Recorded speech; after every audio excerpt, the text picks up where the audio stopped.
Light reflection और light process दोनों मिला के 22 मार्क्स आ रहे हैं। यही दोनों इनफ है आपको पास करवाने के लिए। लाइट रिफ्लेक्शन एंड रिफ्रैक्शन यार बहुत 12 मार्क्स का 2 मार्कर 3 मार्कर 3 मार्कर 4 मार्कर पूरा भरा हुआ है। सेकंड लाइफ प्रोसेस यार बड़ा जबरदस्त चैप्टर है, 10 मार्क्स कैरी कर रहा है, 10 मार्क्स। एमसीक्यू वाला जो आपका सेक्शन है पूरा केमिस्ट्री को डोमिनेटेड है। टोटल 8 एमसीक्यू आए केमिस्ट्री से, मतलब 20 में से 8 एमसीक्यू तो केमिस्ट्री से ही आना है।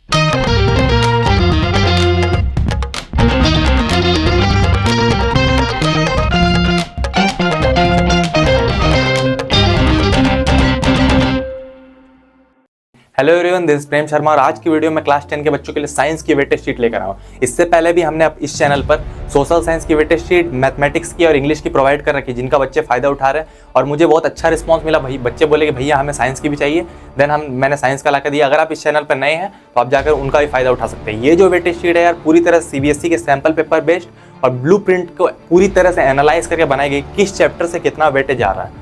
मान के चलो कि आपका लाइट रिफ्लेक्शन जो 12 मार्क्स का आ रहा है तो ये आपको पता चलेगा। तो इस जो फाइनल पेपर आपका बन रहा होगा उसमें भी लाइट रिफ्लेक्शन से 11-12 मार्क्स का ही आ रहा होगा। तो ये बात आपको पता चल गई तो कितना फायदा हो सकता है आपका, ये बात आप समझ सकते हैं। तो इसी तरह से हर चैप्टर से सैंपल पेपर से बता दिया गया कि किस चैप्टर से कितना मार्क्स का आ रहा है। उस हिसाब से आप चैप्टर्स को प्रायोरिटी देंगे तो आपके मार्क्स बहुत ज़्यादा बढ़ रहे होंगे फाइनल एग्जाम में। यही इस चीज़ का मोटिव है। तो लिंक आपको डिस्क्रिप्शन में, आप जाकर डाउनलोड करते हैं। पर उससे पहले आप एक बात सुन लीजिए। आप लोग की अभी प्रैक्टिस पेपर्स आ गए, बच्चों का बहुत दिमाग खराब है प्रैक्टिस पेपर देखे। भैया प्रैक्टिस पेपर का लेवल इतना हार्ड हो कैसे सकता है? भाई practice paper competency based question से बने रहता है, हर साल हार्ड आता है और उससे पेपर बिल्कुल भी नहीं आता। वो बस आपको प्रैक्टिस करने के लिए दी गई। उनका मोटिव इतना ही रहता है कि क्वेश्चन बच्चों को इतना हार्ड लेवल का क्वेश्चन करा दिया जाए कि एग्जाम में आने वाले क्वेश्चन उनको ईजी लगे। तो उनका जो लेवल रहता है, मैं तो अपने टाइम पे उनको करता भी नहीं था। मैं यही रिकमेंड करूंगा यार कि उनको आप ज़्यादा तवज्जो ना दें कि पेपर वैसा आएगा। पेपर बिल्कुल भी वैसा नहीं आएगा। बहुत हाई लेवल के क्वेश्चन उसमें रहते हैं। पेपर आपका मिलेगा तो सैंपल पेपर क्वेश्चन जो आपको सीबीएसई ने प्रोवाइड किया, पहले जो आपको प्रोवाइड किया गया था, उससे लेवल थोड़ा सा हार्ड रहता है पेपर का। भैया सब बच्चे पूछते हैं कि भैया पेपर का लेवल क्या रहता है? आपको जो सैंपल पेपर मिला रहता है उससे हल्का हार्ड रहता है पेपर का लेवल। और इस बार जो साइंस का पेपर का जो लेवल है सैंपल पेपर का, यार बहुत ईजी है। तो उससे हम लोग एस्टिमेट कर सकते हैं कि थोड़ा सा उससे हार्ड रहेगा। आपको ज़्यादा टेंशन नहीं लेना। अगर आप कोई टॉपर बच्चे हैं, 4 से 5 सैंपल पेपर इनफ है। अगर आपने कुछ नहीं पढ़ रखा, पहले मैं यही सजेस्ट करूंगा यार, अगर आपको 95 प्लस चाहिए आप ला सकते हैं। पहले आप अपना सिलेबस कंप्लीट करें और पेपर का लेवल आपको जानने के लिए कि पेपर एग्जाम में आ कैसा होगा। एक ही चीज़ मैं रेकमेंड करूंगा, सीबीएसई का एक सैंपल पेपर इनफ है आपको पूरा पैटर्न जानने के लिए कि पेपर में कैसा क्वेश्चन आ रहा है। जैसे क्वेश्चन नंबर 37 में किस चैप्टर से आ रहा है, क्वेश्चन एमसीक्यू किस तरह से आ रहा है। तो एक सीबीएसई का सैंपल पेपर लिंक जो मैंने डिस्क्रिप्शन में उसका भी आपको दे रखा है, वो इनफ है आपको जानने के लिए। आपको और ज़्यादा सैंपल पेपर लगाने की बिल्कुल भी जरूरत नहीं। बहुत ज़्यादा लगा के कोई फायदा नहीं। पहले आप सिलेबस पर ध्यान दें। मेरा एक्सपीरियंस है यार, आज मेरे 5 सालों का एक्सपीरियंस हो गया। मैं आपको बता सकता हूँ सीबीएसई का सैंपल पेपर इनफ रहता है पैटर्न जानने के लिए। इधर उधर के पेपर तो आपको टाइम बचता तो लगा ही, लेकिन पहले जो सिलेबस सबसे इंपॉर्टेंट चीज़ है वो पहले आप कर लें। बिना पैटर्न जाने भी काम नहीं होगा, इसलिए सीबीएसई का सैंपल पेपर तो पहले आप लगा ही लें। उसको आप 2 से 3 बार लगा लें, जितना बार लगा सकते हैं उतनी बार लगा लें। अच्छी तरह से उनको याद भी कर ले। मैंने ये बोला क्वेश्चन रिपीट होते हैं, उसी टाइप के क्वेश्चन आते हैं। तो ये आपके लिए बहुत इंपॉर्टेंट है। अभी मैं आपका एक भी मिनट वेस्ट नहीं करूंगा, आपको फटाफट ये जो वेटेज शीट है आपको बता दे रहा हूँ किस तरह से आपको ये वेटेज शीट को फॉलो करना है। तो चलो यार हम लोग देख लेते हैं इस वेटेज शीट को हमें यूज कैसे करना है और मैक्सिमम बेनिफिट कैसे लेना है इसका। ये पूरे 2023 के सिलेबस पर बेस्ड है और यहाँ पर एक भी सेकंड आपका वेस्ट नहीं हो रहा होगा।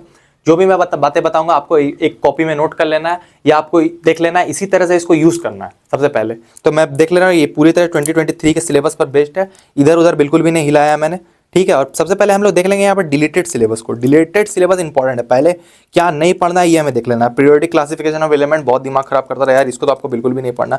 सोर्सेज ऑफ एनर्जी आपको बिल्कुल भी नहीं पढ़ना। इस साल ब्लू प्रिंट में नहीं है तो आएगा ही नहीं पेपर में, ना सैंपल पेपर में ना ब्लू प्रिंट में। तो इस साल तो आने का कोई चांस ही नहीं है इनका। और मैनेजमेंट ऑफ रिसोर्सेज ये कोई साल नहीं आता, इस साल भी नहीं आ रहा। तो ये तीनों चैप्टर्स आपको बिल्कुल भी नहीं पढ़ने, बिल्कुल भी काट दो इनको तो आपको बिल्कुल भी नहीं पढ़ना, ठीक है। पहले इन चैप्टर्स को आपको नहीं पढ़ना। अब पढ़ना क्या है ये हम लोग देख लेते हैं यार। सबसे पहले यार मैंने सैंपल पेपर को एनालाइज किया, पेपर भी उसी टाइप का आता है।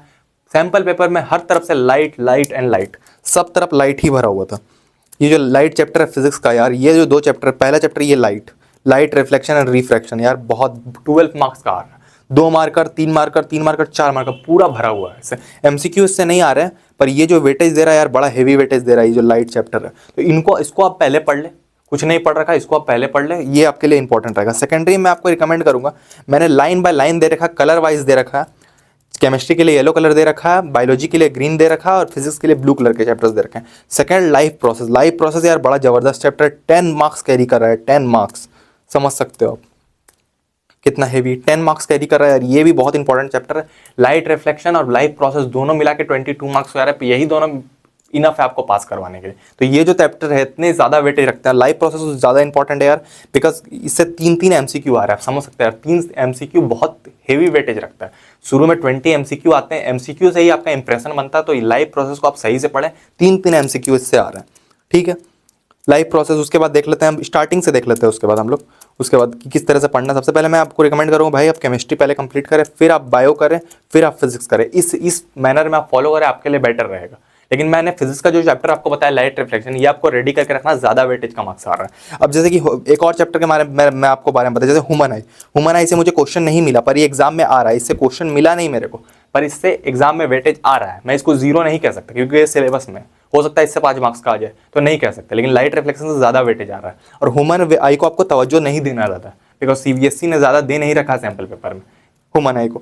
बिल्कुल भी आपका ज़्यादा टाइम वेस्ट नहीं करूँगा, आपको फटाफट बता दे रहा हूँ कैसे आपको करना है।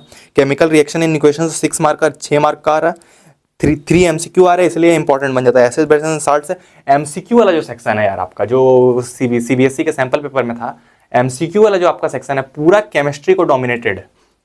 टोटल 8 MCQ आए केमिस्ट्री से, मतलब 20 में से 8 MCQ तो केमिस्ट्री से ही आ गए। सोचिए कितना हेवी वेटेज है, तो पूरा केमिस्ट्री को डोमिनेट किया हुआ पूरा जो MCQ वाला सेक्शन है आपका, ठीक है।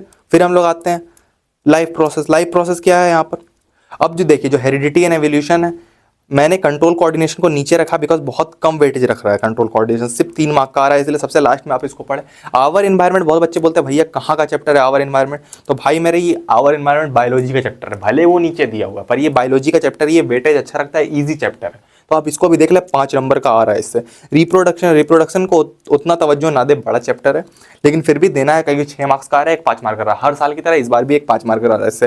हेरिडिटी एंड एवोल्यूशन, इससे भी अच्छा खासा मार्क्स आ रहा है, 2 MCQ आ रहा है, एक 4 मार्क का केस बेस्ड आ रहा है, तो ये भी आपको देख लेना। केस बेस्ड में भी पूरा थ्योरी बेस्ड ही रहता है, इतना आपने देख लिया। फिर फिजिक्स में मैग्नेटिक इफेक्ट्स ऑफ इलेक्ट्रिक, भैया 7 मार्क्स का इलेक्ट्रिसिटी आपने उसको नीचे क्यों रखा भाई, मेरे magnetic effect of electric current आधा है इलेक्ट्रिसिटी का, इलेक्ट्रिसिटी आप 2 बार पढ़ लोगे और magnetic effect of electric current 1 बार पढ़ोगे, बात बराबर है, मतलब कि ये उससे दुगना भारी है इलेक्ट्रिसिटी, इसलिए मैंने उसको नीचे रखा। तो इलेक्ट्रिसिटी को पहले आपको magnetic effect of electric current करना लाइट के बाद, उसके बाद आपको इलेक्ट्रिसिटी करना, इस पैटर्न में आपको फॉलो करना, ऊपर से नीचे आना, इस तरह से ऊपर से आपको नीचे आना। कलर नहीं दिख रहा तो मैं दूसरे कलर में आपको दिखा रहा हूँ, ऊपर से नीचे आना आपको, इस पैटर्न में फॉलो करना। मैंने चैप्टर प्रियोरिटी शीट, मैंने मार्क्स, इसका मेरा मेन मोटिव नहीं है मार्क्स दिखाना, मेरा मेन मोटिव यही है आपको चैप्टर की प्रियोरिटी मिल जाए। तो और आई होप यार इससे आपके 80 में 80 आ रहे होंगे, और आपको इसको फॉलो करना है। इसको अगर आपने फॉलो कर लिया यार, आई होप, आई गारंटीड कि आपके 80 में 80 आ ही जाएंगे। बिकॉज क्या है, जरूरी नहीं कि आप 10-10 सैंपल पेपर बैठ के लगा रहे हो घर में, बिल्कुल भी मैं एकदम रिकमेंड नहीं करता। आप CBSE का सैंपल पेपर को देख ले, मैक्स टू मैक्स आपका मन करे तो आप प्रैक्टिस पेपर को देख ले। ज्यादा सैंपल पेपर लगाने से कुछ फायदा नहीं मिलता, आप थ्योरी पर अपना फोकस रखें। सैंपल पेपर आप 4 से 5 लगाएं, बहुत ज्यादा हो जाए तो इधर उधर, वो भी मैं ज्यादा रिकमेंड नहीं करता। फिर भी CBSE के सैंपल पेपर और प्रैक्टिस पेपर आप दोनों को लगा ले। जितना आपका थ्योरी स्ट्रांग रहेगा, जितने आपके क्वेश्चंस की समझ रहेगी, उतना बेहतर आप एग्जाम में कर पाएंगे।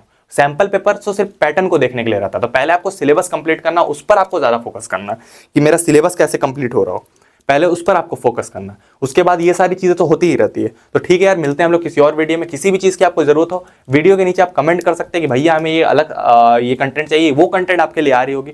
चैनल पर नहीं हो यार, आप सब्सक्राइब कर सकते हैं। सब्सक्राइब करना इसलिए बोल रहा हूँ क्योंकि मैं और भी ऐसे वेटेज शीट लाता हूँ, आपसे मिस ना हो रहे हो मेरे भाई, बस इतना ही रहता है। ठीक है, तो लिंक डिस्क्रिप्शन में आप जाकर CBSE का सैंपल पेपर भी डाउनलोड कर सकते हैं और ये वेटेज शीट भी डाउनलोड कर सकते हैं। टाइम बिल्कुल भी वेस्ट करना नहीं, टाइम है नहीं बिल्कुल भी आपके पास। ठीक है, मिलते हैं हम लोग किसी और वीडियो में। Bye bye.